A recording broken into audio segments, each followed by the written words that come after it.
The game was right, but the deal was crooked. I'll make it perfectly clear. It gets hard out here. I know it don't save it. I said I'd try, but I never did mean it.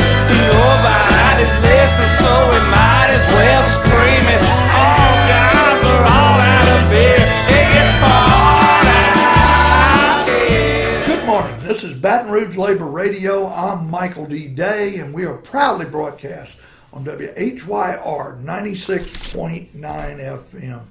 This morning, we're happy to have Walker Williams. He is the president of the National Association of Letter Carriers. That's in Baton Rouge, right, That's Walker? exactly it's in Baton Rouge. And I may have run into you at the AFL-CIO convention, if I remember correctly. Yes. And Walker and letter carriers have a lot of issues right now with getting hosed down. So we're going to go in and talk to Walker. And Walker, as your union sees it, you're the president of the union, NALC 129, Local 129. As you see it, what is the biggest issue that faces the letter carriers today? The biggest issue that faces the letter carriers today is the pre-funding of health care retirement, which Congress has mandated that the Postal Service, the U.S. Postal Service, pre-fund health care for retirees for 75 years within the next 10 years, costing the Postal Service approximately $5.5 million. Billion? $5.5 million. Million dollars. Now, it's gotten to the point where they have approximately from $50 to $75 billion on hold for this task. We are pre-funding retirees that are not even born yet for health care. We're the only entity, business or corporation in America that has to do this. We have a Save the Postal Service campaign is ongoing by our majority of middle-class customers and all of our disadvantaged inner-city customers who use the Postal Service for the most part, if not all of their needs not being met. There are several bills in the Congress which attempt to address the reform of the Postal Service. Why is the Congress and the powers that be trying to fix the Postal Service by dismantling it? There is an old cliche: if it ain't broke, don't fix it. Why has the Congress intent on passing legislation that would, if passed, destroy the Postal Service as we know it? Senate Bill 1789. Senate Bill 1789 is not the solution. The American people deserve a better plan. Basically, what they're trying to do is we're saying don't let Congress jeopardize Saturday delivery, which would eliminate both USPS biggest competition advantage and approximately 80,000 to 100,000 jobs. Second, don't let Congress phase out door-to-door delivery for 35 million households and businesses. Third, don't let Congress radically downsize the USPS and reduce service standards to pay for unfair congressional mandates.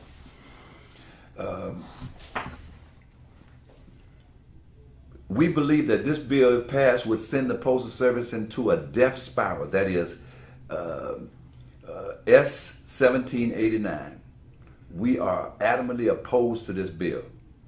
The other bill is HR 2309, would dismantle the USPS. The GOP-controlled House and Oversight and Government Reform Committee passed this radical partisan reform bill offered by Chairman Darrell Issa, Issa, a Republican from California. He will ice you. You got that right. It now waits for a full House vote. There's not much chance that ISA's bill. Could you give the listeners a rundown on what Darrell Issa's bill does? Darrell Issa bill is a bill that currently in its written form, it would dismantle the Postal Service, and I just gave you most of it. In what way? How would it dismantle the Postal Service? Well, they're trying to go to 5 days. They would stop 6 days. In other words, they want to relieve the Postal Service of delivering the mail for 6 days out of the week. They want to go to 5.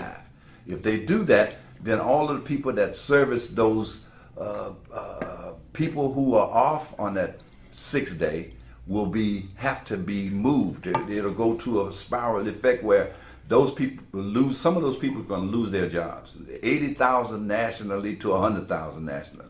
It would phase out door-to-door delivery, which I just discussed.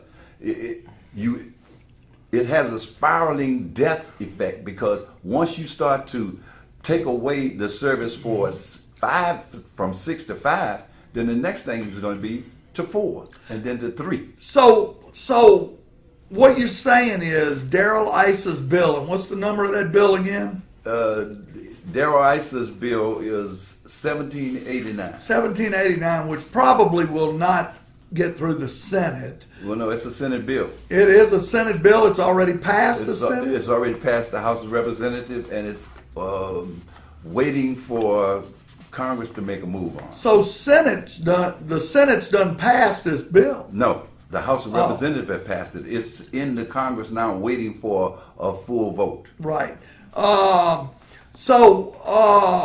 What you're saying is if this bill passes, eventually, if you got a mailbox at your door, you're not going to get mail? Is that what you're telling me? That's exactly what I'm telling you. They are going to go in and try and... How are you going to get your mail? You would have to go to a post office box, I guess, the way they see it. They haven't really gotten this bill done perfectly yet. They haven't done it all, but we're waiting on the particulars. This is why it's still waiting for a vote in the Senate. But in our opinion, we think that all of these are leading to dismantling the Postal Service as we know it. And what are they going to do? Privatize it, I guess. That's the sentiment that I'm getting. Actually, what they want to do is have a workforce that does not enjoy benefits. Well, that's pretty much what they want everywhere. Yeah. The only one they want to have benefits is themselves. Correct. So what you're telling me is, what would be, say this bill passed tomorrow. Say the Senate approved it, President Obama signed it. How long do you anticipate it would be before home delivery of mail would stop? I'd say no more than 2 to 3 years. And so I'm just trying to picture this in my mind. So you're saying that, I'm thinking if you had urgent mail and you go by the post office box once or twice a week to get your mail, say on a Monday or a Friday, because they're not going to be delivering mail on Saturday, the post office will probably be closed if they're not delivering mail.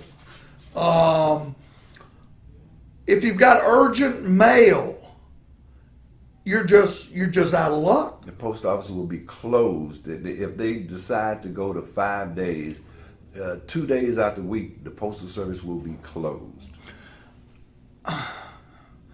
This is pretty amazing, really. I guess myself and maybe a lot of other people didn't realize the impact of this bill.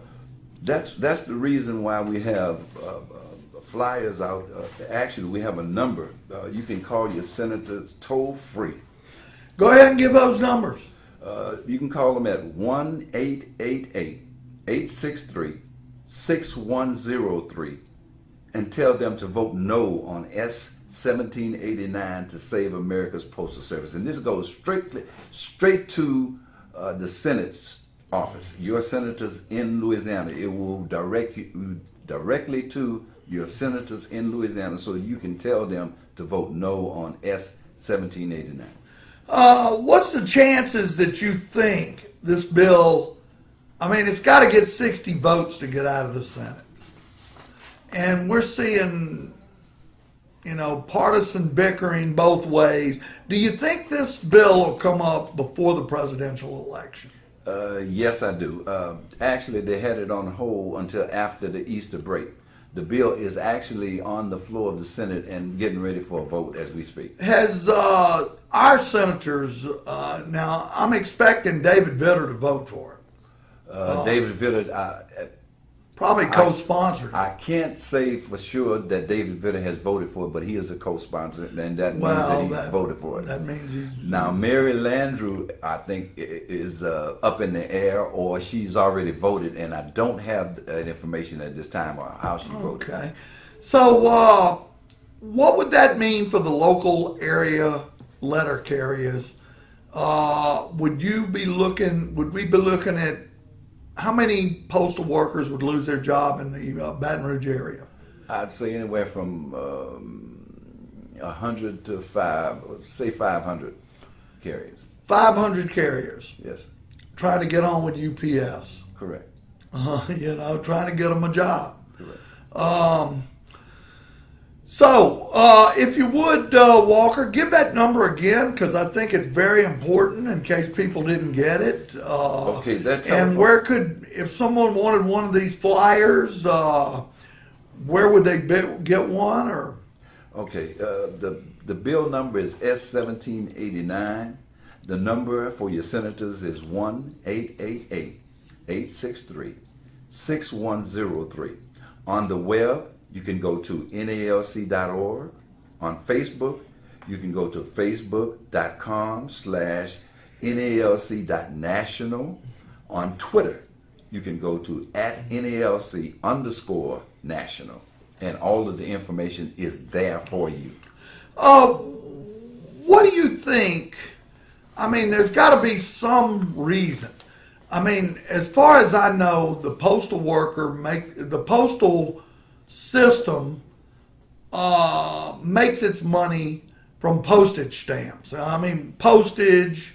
Where does the funding? A lot of people think that the federal government is putting money into this postal system. Explain to our listeners where the money comes for the salaries and the expenses of the postal system. It comes from the stamps, the sale of stamps.